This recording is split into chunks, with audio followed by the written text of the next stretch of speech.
Welcome back to my channel, episode 9, and as promised, what I have here are 40 cards ready to be submitted to PSA.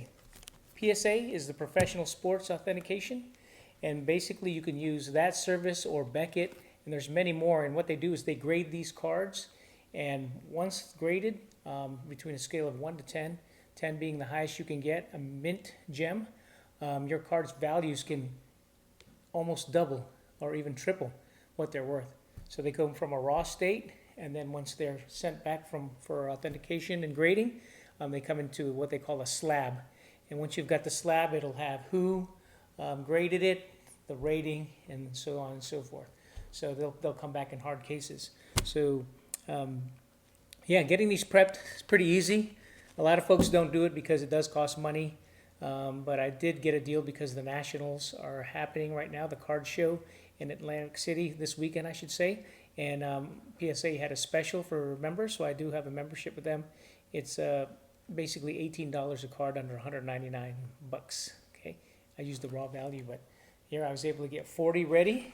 So preparation, quite easy. Just watch videos on YouTube. But basically, is you pick your 40 cards that you want, whether the cards are sentimental to you or you think you want to sell them in the future or you just want to see the value. Pick those cards out first, then get some penny sleeves ready, get a microfiber cloth, and get these larger sleeves here.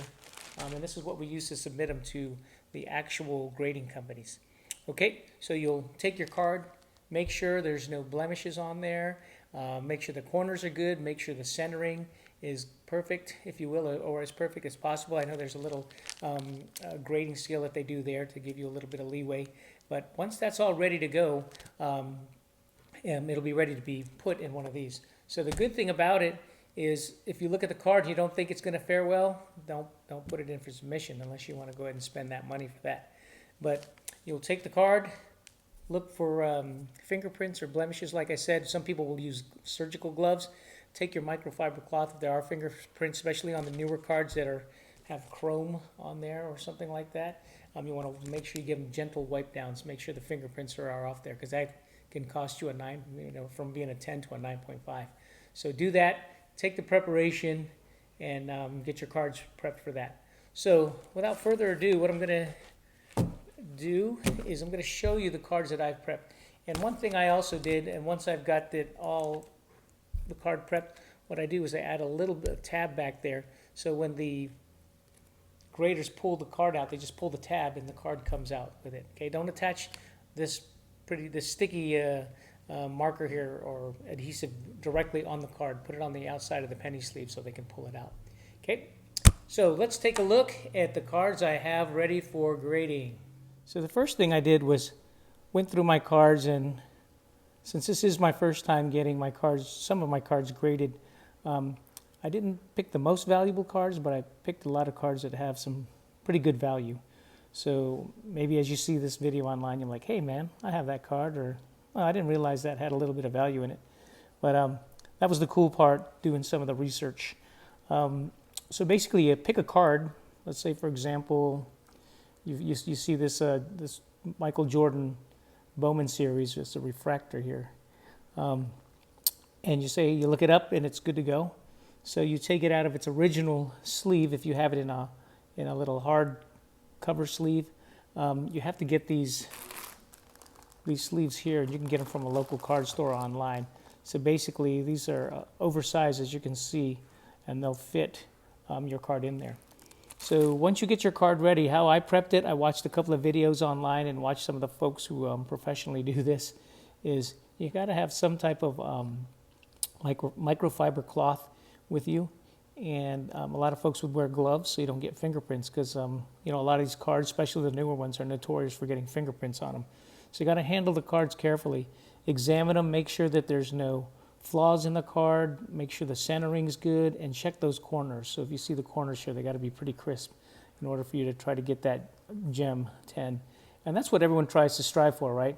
To get a mint card. So I took the cloth, I wiped it down, and then you put them inside a penny sleeve, which are the little sleeves here. You just take them out there, slide the card in there ever so carefully, And what I did is I saw some folks do it, some folks don't, but I put a tab here so when the graders receive this card, they can just kind of grab at this tab and pull the card out easily. And it's actually stuck on the outside of that little penny sleeve there, okay? Don't put anything on the card, okay, or else you could do damage to the card itself. So once you're satisfied and you've cleaned it, you've checked it, you've inspected it, you looked at all the centering, and you're good to go, this is what the product should look like when it's ready, okay? Because there's another process, of course, which is the paperwork, which I listed individually on the form that they provide you, and it could take up to 30 to 120 days for it to come back graded. And you've seen, they call them slabs, but if you've seen a graded card, just research online, you'll see it in a sealed container. At the very top of it will say, who did it, PSA, Beckett, and it'll say, 9.5 or 10 or what have you.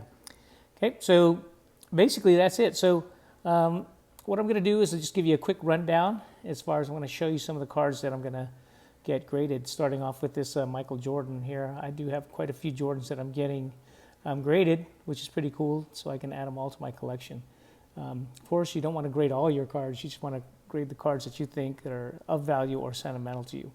All right, because I'm lucky I found the special that I'm able to do the $18 or $30 a card, as opposed to, I don't know what the normal would be, $50 a card and higher. Okay, so let's take a look. I've got a Jordan card here. Just going to go ahead and get old Kobe Bryant. This is one of his rookie cards from Upper Deck. And another Kobe.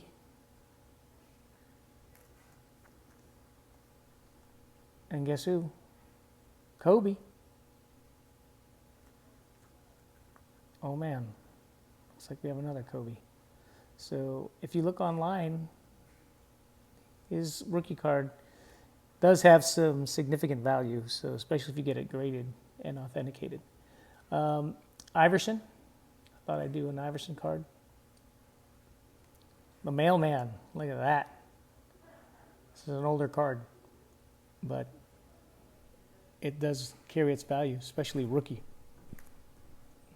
Thought I'd try my hand at a LaMelo Ball, not one of his best cards, but it's a card, my very first LaMelo Ball card that I pulled, so I figured, hey man, I might as well get that one graded. You never know. Baller. I got this Trout refractor. Pretty cool. And what would Trout be? Look, we've got the dynamic duo. We got a little Shohei Ohtani action here, another chrome refractor. Trey Lance, up-and-coming QB. So if you can see in that right corner here, it's got the RC for a rookie card. Here we go. Zach Wilson, Jets hope. I'm a Jets fan. There's not many of us out there. We were great once with Broadway Joe Namath, but let's see if he can take us there. Everybody knows this guy. Old Trevor Lawrence. Pretty cool card from Mosaic. And look at Joe. Cool Joe Burrow. I was going to say Broadway, but look at him, man. It's another rookie card. Of course, you should also get, one of your valuable Tom Brady cards graded too, because Tom Brady's cards are just going up and up. I got a rookie card here. This is Devin Hester. Believe it or not, it's got some good value to it. Then I've got these refractor cards that I have of Peyton Manning. And man, these are numbered cards. What I mean by numbered is if you flip it over, I don't know if it'll focus on there, but you can see that there's a number right there on the bottom. And this one is 315 of 552. But it's a refractor as well. I got another refractor. DPP tops, Peyton. And Ryu wanted me to get some of his cards, so I thought I'd throw in two there for him. And this is a Tangela Pokemon and a Charmander. So believe it or not, the Pokemon industry does have a lot as well. Let me breathe through this real quick, so this video is not super long. There's Michael Jordan again. Topps finest, Michael Jordan. Oh, Michael Jordan dunking on Ewing over there, receiving the bad end of that dunk. There's Michael Jordan there from Fleer. You got some hoops. And these are early 90s. 89, 90. There's a 90s All-Star Jordan. This card's pretty unique. It's a pretty cool looking card if you look at the back as well. But this is his retirement card. This is when he announced his retirement. So that was pretty cool. Baseball, White Sox prospect card. This golf card with a little signature action in there. Who's this guy? Old Shaq Daddy. Oh, rookie card for Shaq. Another rookie card for Shaq.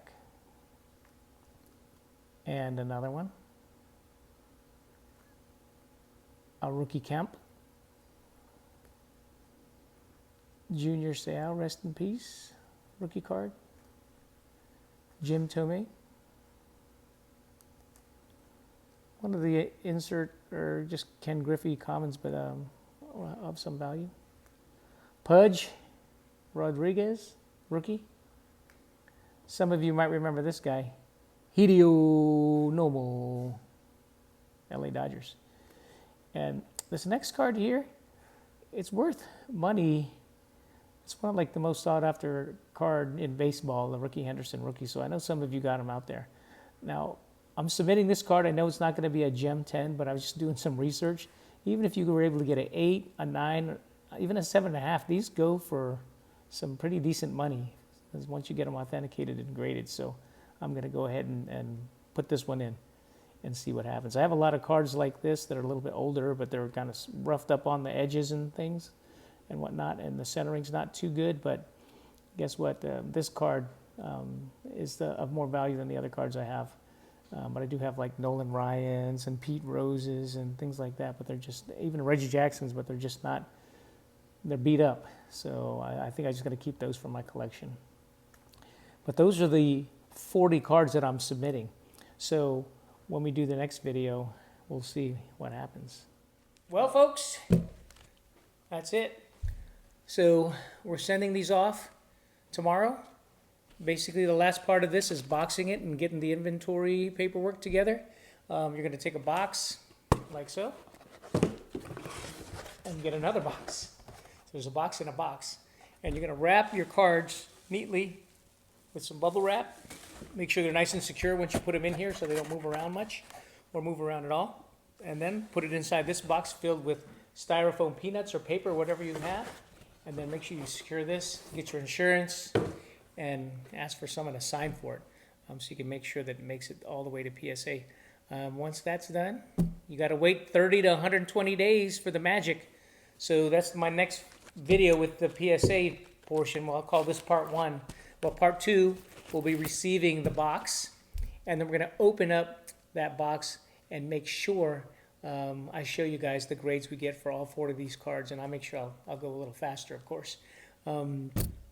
And last but not least, for episode 10, it's time for some unboxing. I do have some cards back there that we're going to have to unbox and share with you guys out there in YouTube. If you do like my videos, please like and subscribe. And if you have any questions about anything, please leave a comment below or PM or DM me directly. Thank you so much, guys. Have a good day. Bye now.